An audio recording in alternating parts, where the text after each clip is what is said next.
Assalamu alaikum wa rahmatullahi wa barakatuhu. How is everyone doing? What's happening? Uh, I hope everyone's having a great time. We are back with another live.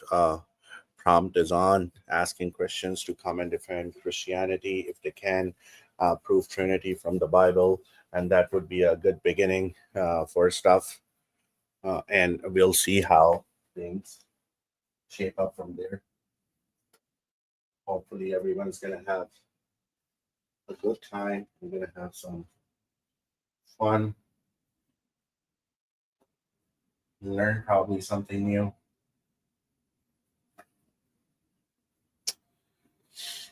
Yeah, yesterday I think that was the first time I had a chat with someone.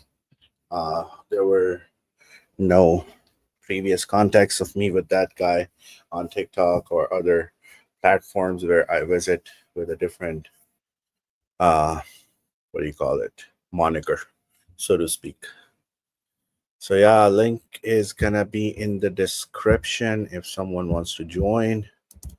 There it is. Gonna make a quick new prompt for everyone and go on from there, right? My computer's battery is about to die. I had no idea. I thought it was fully charged. Uh, but yeah, fun few days, especially the weekend. I wanted to discuss a lot of things about what happened over the weekend in the Dava circuit. However, did not get the chance to do so because got late in addressing to a couple of verses, and after that we got into uh, talking with someone who was trying to discuss Gospel of Mark, chapter 1, verses from 1 to 18. That Gospel of John is very high in Christology. Did I say Gospel of John? Gospel of John, yeah. Chapter 1, verses from 1 to 14 in my previous video. Let me see.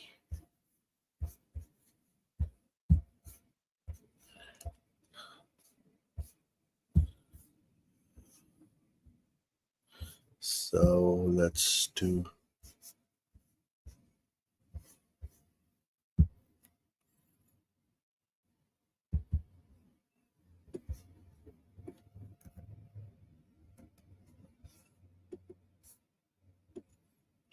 Do this for a change.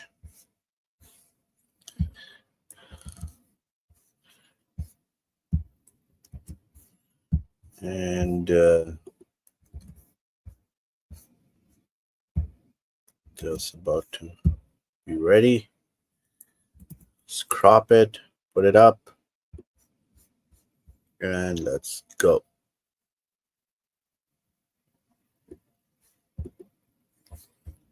Go.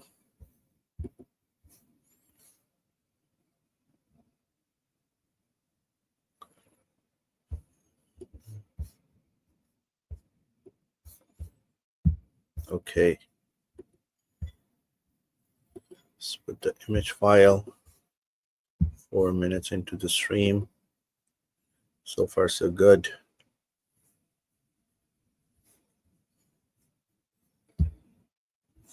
Keep it like this.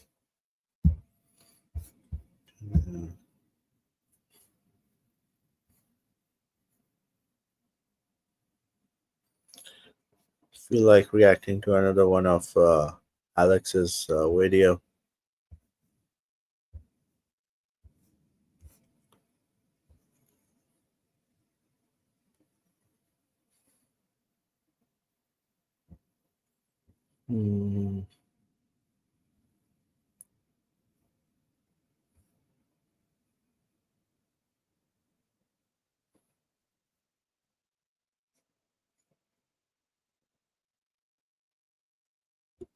Let's react to this video.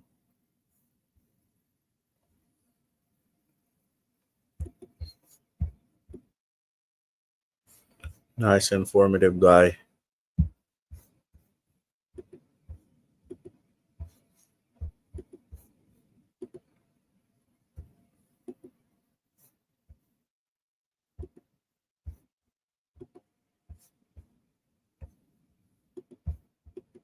All right, let's see it. Father, Son, and the Holy Spirit are all 100% God. That means they should all have 100% attributes of God. So I have a question for you, Christians. Do you say Jesus is independent on God the Father, or is he dependent on God the Father? Because if he is independent from God the Father, that means you ultimately have two independent existences, meaning two gods. And if he's dependent on God the Father, then he can't be God, because God is 100% independent. So this is actually how the doctrine of the Logos originated.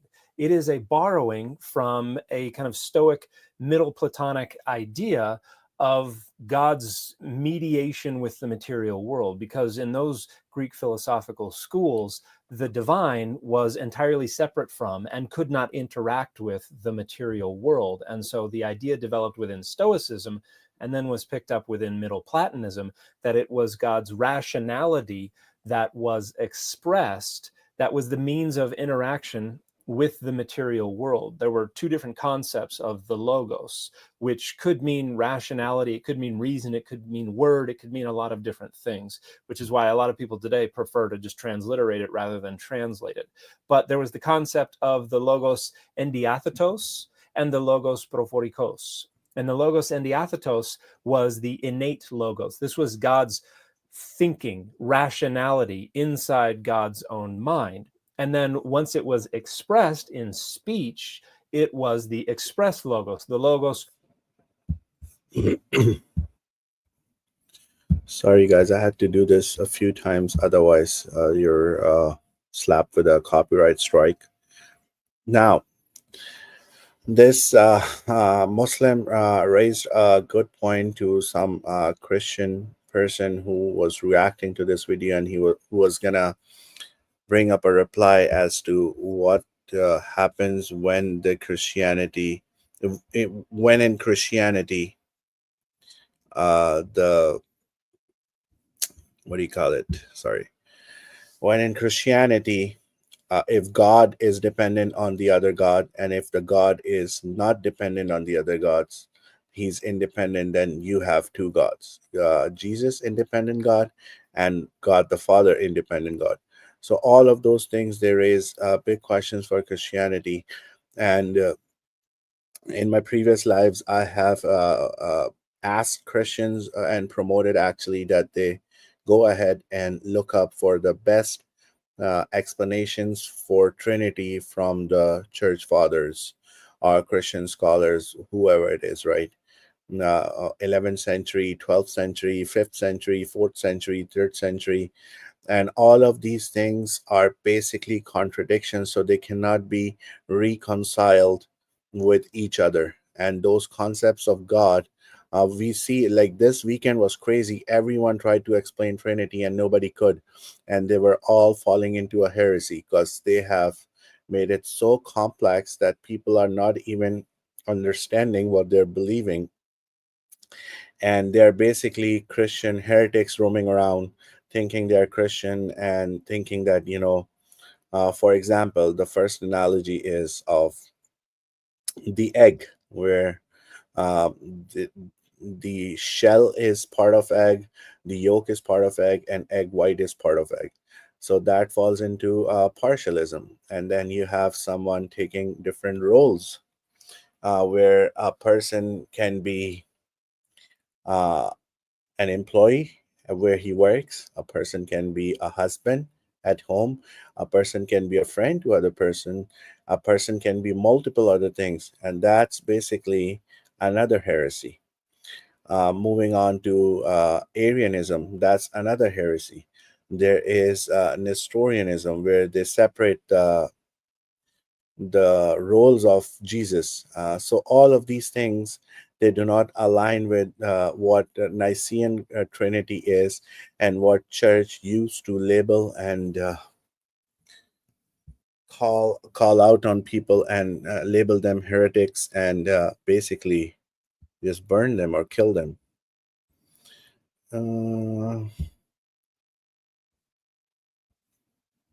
Now,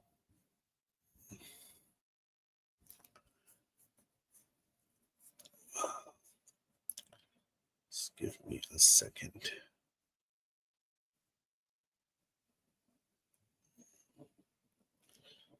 Let me just bring up a document for you guys to check and see. There was some person who replied on my video, and there was a Muslim guy who replied to that person discussing what Christianity has done, and we can go over it one by one and see as to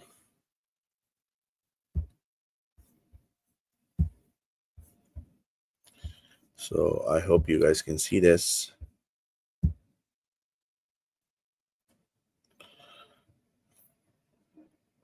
Okay. Let me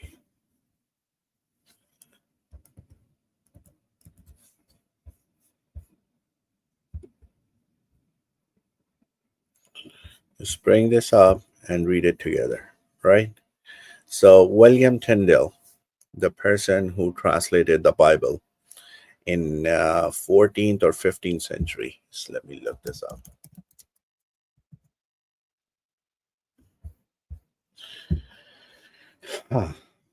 Let's go over this all one by one. I haven't got the chance. I know a few of them, but let's go with this. So he died in 16th century in 1536, and his basic crime was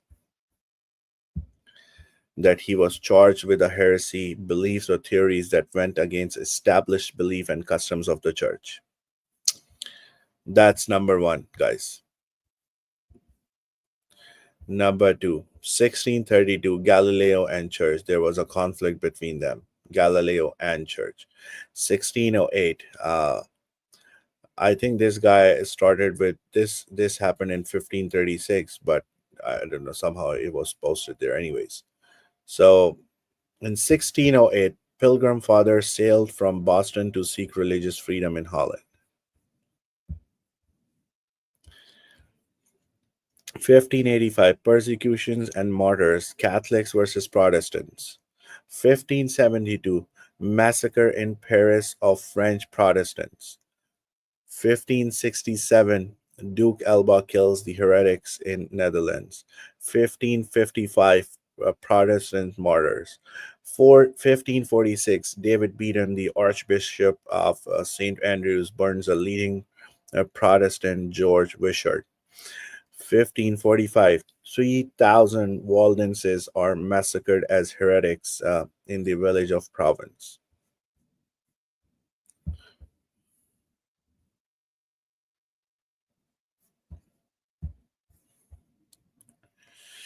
1525, Muslims throughout Spain are ordered to convert to Christianity or to leave the kingdom. 1522, outlawed by the Edict of Worms, Luther lives secretly in the Wartburg as Junker George. Pope Leo X excommunicates Martin Luther after he has refused to recant. 1520, the two events happen. 80 distinguished Swedish citizens are executed together on the main square in what becomes known as the Stockholm bloodbath. Second thing, Luther's writings are burnt in Rome by order of the Pope. Number 14, 1516, the original ghetto is established as a district to which the Jews of Venice are confined. 1492, Torquemada persuades Ferdinand and Isabella to expel from Spain all Jews, about 160,000 who will not convert to Christianity. Number 16, 1415, John Huss, invited to Constance under a promise of safe conduct, is arrested, tried, and burned at stake as a heretic.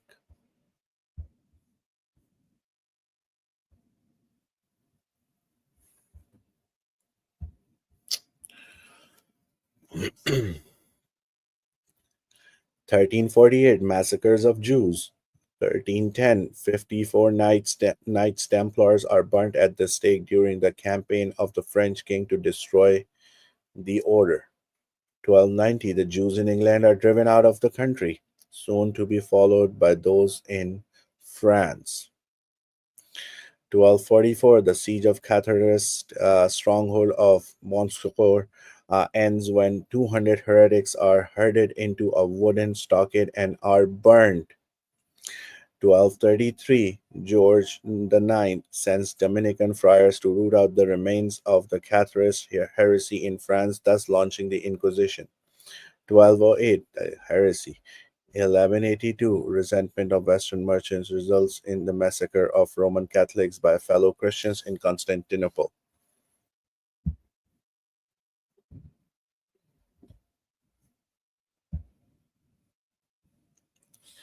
1096, the German Crusade begins with the massacre of Jews in many of the region's cities.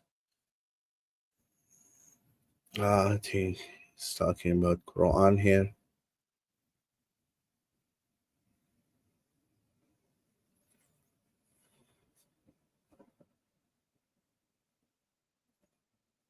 Talking about Isaiah being killed by his own grandson and stuff.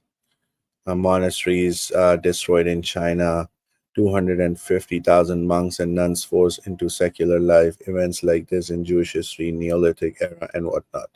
There are a lot of eras, by the way, guys. Or we can discuss about Europeans bringing diseases into North America. This guy is very detailed. American natives destroying their culture. American natives got their culture destroyed, forcing them to assimilate, killing them with disease, 80 to 90%, relocating them, forcing labor, draining their resources, and he said he could go on and on.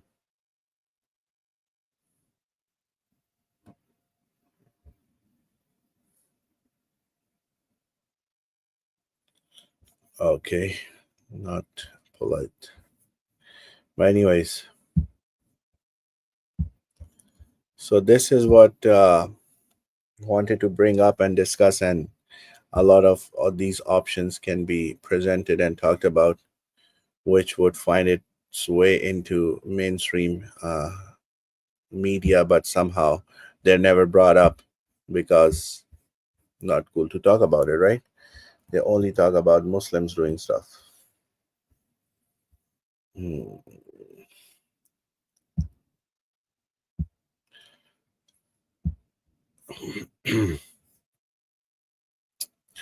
How many of you guys have read the Early Christian Doctrine by J.N.D. Kelly? It's it's a very good read. It's also seconded by brother Adnan Rashid from UK and brother Orthodox Muslim from Canada. It's I was reading chapter 4 of the Divine Triad, one God the Creator, and he was talking about uh, the Father and the Creator of entire cosmos and our Maker. He was talking about Barnabas and stuff, Clement. He talked about Justin in there, Justin Martyr, Theophilus of Antioch, Athenagoras, Platonic ideas, Platonic notion, and Irenaeus' confirmation, affirmation of God as one. A lot of things. It's a good that's a good read if you want to be very detailed.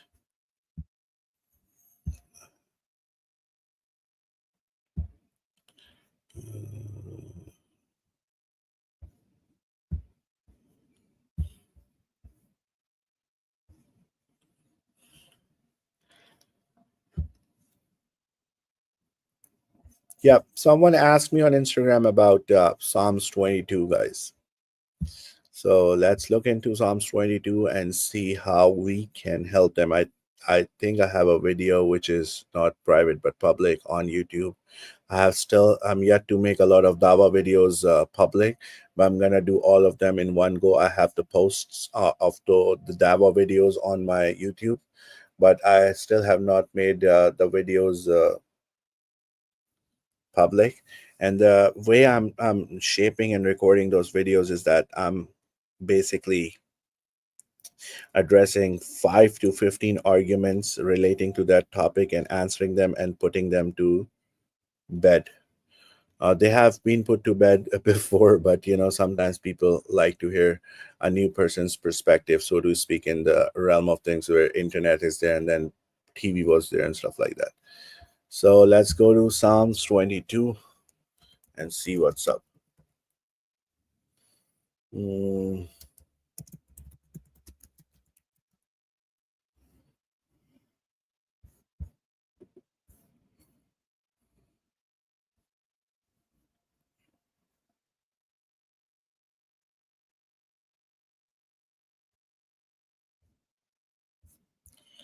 okay, let me share the screen. Let's do it from the Jewish Bible first. Hope you guys can see it. Let's begin. A Psalm of David. My God, why have you abandoned me? Exactly the words Jesus said before he was crucified. Eli, Eli, lama sabachthani. Why so far from delivering me and from my anguish roaring? My God, I cry by day, you answer not, by night, and have no respite. But you are the Holy One enthroned, the praise of Israel. In you our fathers trusted, they trusted, and you rescued them. To you they cried out, and they escaped. In you they trusted and were not disappointed. But I am a worm less than human, scorned by men, despised by people. All who see me mock me, they curl their lips, they shake their heads. Let him commit himself to the Lord, let him rescue him, let him save him, for he is pleased with him. You drew me from the womb, made me secure at my mother's breast. I became your charge at birth. From my mother's womb, you have been my God. Do not be far from me, for trouble is near, and there is none to help. Many bulls surround me, mighty ones of Bashan encircle me. They open their mouths at me like tearing and roaring lions. My life ebbs away, all my bones are disjointed. My heart is like wax melting within me. My vigor dries up like a sword. My tongue cleaves to my palate. You commit me to the dust of death. Dogs surround me, a pack of evil ones closes in on me. Like lions, they maul my hands and feet. I take the count of all my bones while they look on and gloat. They divide my clothes among themselves, casting lots for my garments. But you, O Lord, be not far off my strength. Hasten to my aid. Save my life from the sword and my precious life from the clutches of a dog. Deliver me from a lion's mouth, from the horns of wild oxen rescue me. They will proclaim your fame to my brethren, praise you in the congregation. You who fear the Lord, praise him. All you offspring of Jacob, honor him. Be in dread of him, all you offspring of Israel. For he did not spurn the plea of the lowly. He did not hide his face from him. When he cried out to him, he listened. Let's go. Okay, gonna stop this one here, and we're gonna read the exact same thing from the Christian Bible.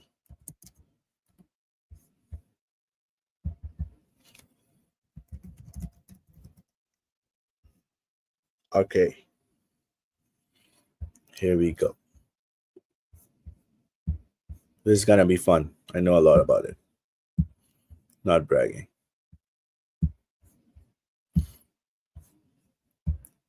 You see if you guys can see this. All right, let's read this. My God, why have you forsaken me? So remember this, guys. Plea for deliverance from suffering and hostility. My God, why have you forsaken me? Why are you so far from helping me from the words of my groaning? Oh my God, I cry by day, but you do not answer, and by night, but find no rest. Yet you are holy, enthroned on the praises of Israel. In you, our ancestors trusted, they trusted, and you delivered them. To you they cried and were saved. In you they trusted and were not put to shame. But I am a worm and not human, scorned by others and despised by the people. All who see me mock me. They make mouths at me. They shake their heads. Commit your cause to the Lord. Let him deliver. Let him rescue the one in whom he delights. Yet it was you who took me from the womb. You kept me safe on my mother's breast. On you I was cast from my birth, and since my mother bore me, you have been my God. Do not be far from me, for trouble is near, and there is no help. There is no one to help. Many bulls encircle me, strong bulls of Bashan surround me. They open their wide mouths at me like a ravening and roaring lion. I am poured out like water, and all my bones are out of joint. My heart is like wax, it is melted within my breast. My mouth is dried up like a potsherd, and my tongue sticks to my jaw. You lay me in the dust of death, for dogs all around me. A company of evildoers encircles me. My hands and feet have shriveled. I can count all my bones. They stare and gloat over me. They divide my clothes among themselves, and for my clothing they cast lots. So, the point of all of this, guys, where the suffering is presented and people are talking, what Christians imply, which is very different from the Jews, is that this is talking about Jesus Christ when he was on the cross. First of all, in the verse 11, if it was Jesus, Jesus is accepting that someone else is his God. Second of all, you have to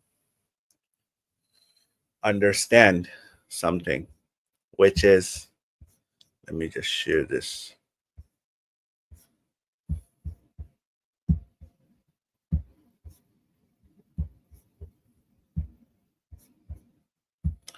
The most important thing to understand is that, guys, this is not any fancy reading. If you guys are hurt about this, I'm sorry, I'm talking about Christians. I can't help it. This is not, a dentist visit where you're hearing everyday music. This is a Psalm of David. This is music. This is where David is extremely, extremely hopeless and is complaining about a lot of things going wrong in his life. And just like, when we say the beat drops, the beat's going to drop in Psalms 23. And we're going to read it together. But right now, it's all building up to like an orchestra or a music video where you guys are waiting after 3 4 5 verses where the clutch or the main part of the song's gonna come. So we are gonna tell the truth as it is without any lens and how to read the text. First of all, David is speaking in first person. And Psalms 22 is in past tense, or as it's said in Hebrew, like I said yesterday, perfect tense. It's not about any future. And this talks about suffering of David and how he is in the state of hopelessness, where his son wants to kill him and his wife wants nothing to do with him. So you got to keep all that context in mind. And if you read, Psalms 16, Psalm 17, David is worried about how everyone in his kingdom is turning against him and plotting against him. He's pouring his heart out in front of God. And all of these things have nothing to do with future or Messiah or any metaphorical interpretation of sorts. Okay. So, it's a very basic chapter. It's very, you don't need any commentary. You can, but this is basically the words they speak out for themselves. It's not a difficult chapter. And you just got to imagine a wife who mocks you and the son who wants to kill you. It's very simple reading. And when he says, I am crying, David, am crying, it's silence, while my ancestor, when they prayed, they got answered. Their prayers got answered. David compares enemies with animals. There's no magic. Christians get liturgical and get loaded with this at church, which is all, sorry to say, bull. This is just, a video sort of thing when the beat drops, and in chapter 23 starts with Lord is my shepherd. That's how it is, and he got the answers. So uh not much to do here. It's not, this is sort of like, I wouldn't say it's David's diary, and don't need a theological degree to read this. It's very easy, and nothing, zero, nil, nada, anything about Jesus not there. And can be jumping 1,000 years ahead with no context, no transition, nothing like that. It's just that would be just wishful rewriting.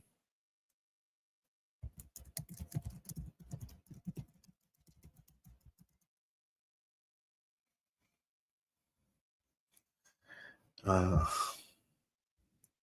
where was I gonna talk about,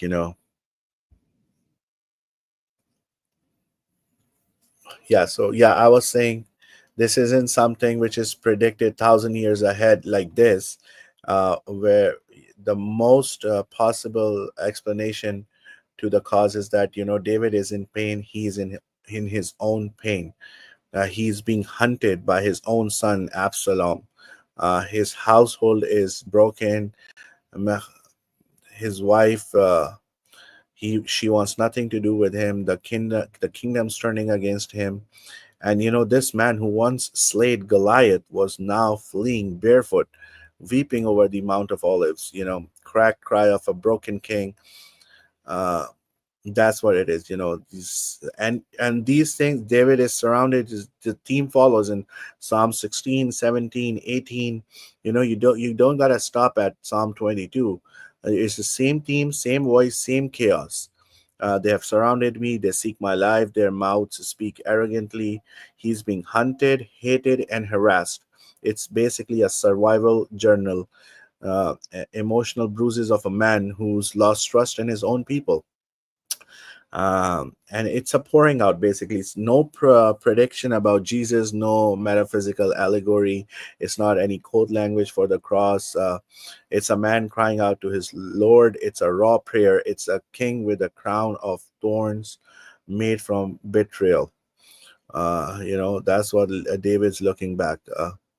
So you don't gotta do any theological gymnastics here, and we gotta stop force fitting verses into doctrines and let David speak for David. That's all I can say. And it's basically a lament psalm which is gonna follow with a praise. So let's since the screen is shared, I'm gonna go to Psalm 22, 23, and let's see what it says. The Lord is my shepherd, I lack nothing. He makes me lie down in green pastures. He leads me to water in places of repose. He renews my life. He guides me in right path as befits his name. So there it is, guys. There's no uh, difference in saying anything, and I can show you the exact same thing in the Christian Bible. Where is it? I closed it. Usually don't read from there much. Look at this, guys.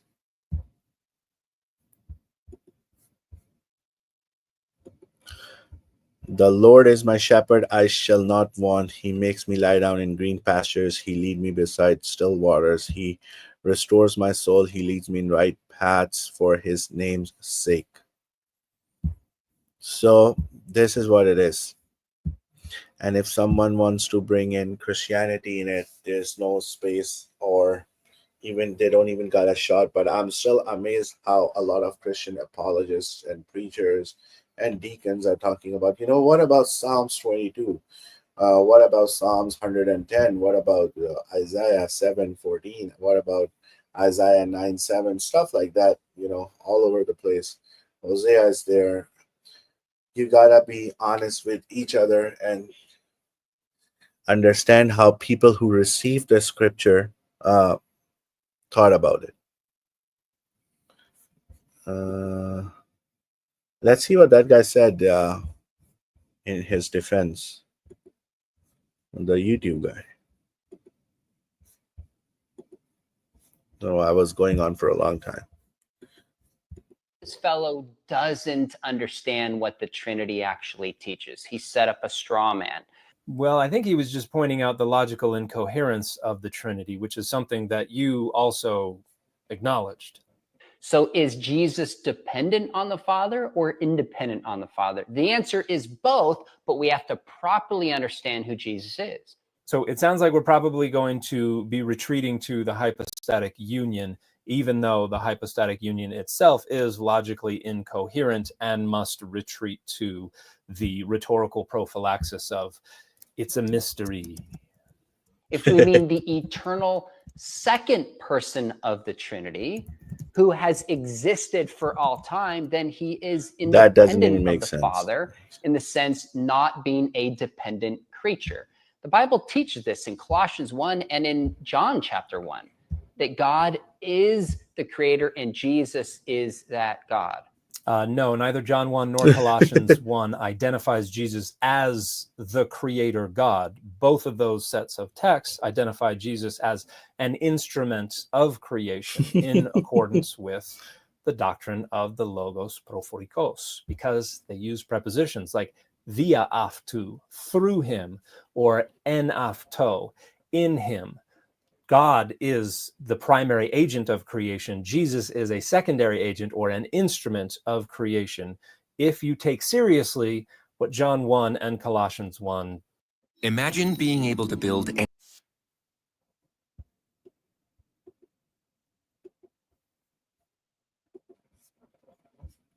Yeah, guys. So this is pretty sad, so to speak. I did not expect this from this guy. This is just, uh, I don't know what even to say about this. This is very, very low tier. He's basically outright lying about Bible and New Testament. What's wrong with this person? And saying that Jesus is both dependent and independent. The panic is real, guys. The panic is so real. I have no idea how these people even make it into this scene of whatever it is, right? It's insane. Oh my God. Where is it?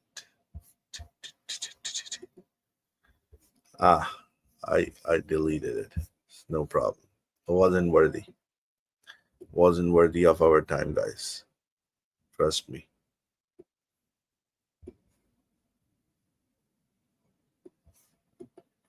I don't know why they do this.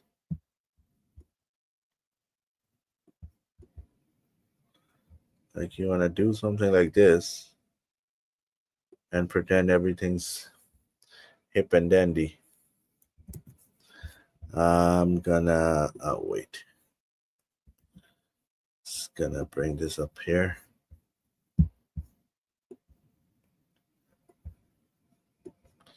Nobody showed up since my last night TikTok. Kind of like not like a heated debate, but the arguments and the buzz was very good. Everything was just flying around, and there were two people going back and forth between topics of Quran, some objections about Quran, and defending their own stance on Christianity, which nobody basically can defend any stance on Christianity. But they tried, guys. They tried, and so yeah, I was just talking about that.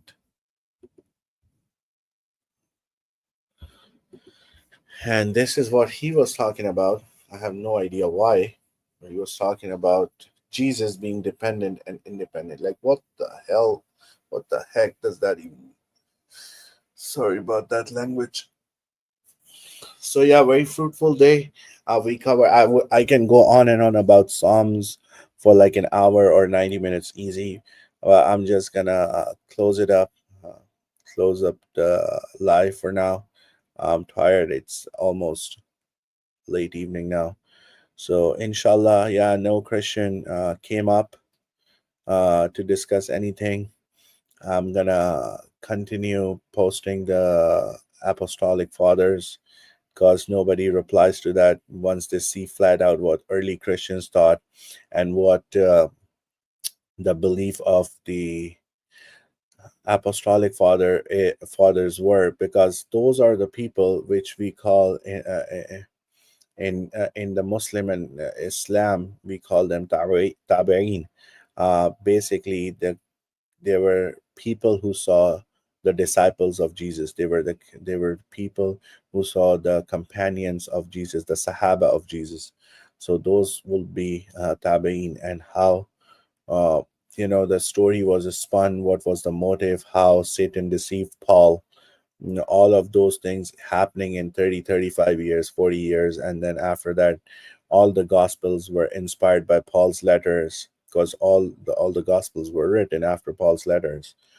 And that makes a fun twist, and that's how Christianity deviates from monotheism and becomes polytheism and idol worship. They literally believe and worship man God. They say it openly that Jesus is fully man and fully God.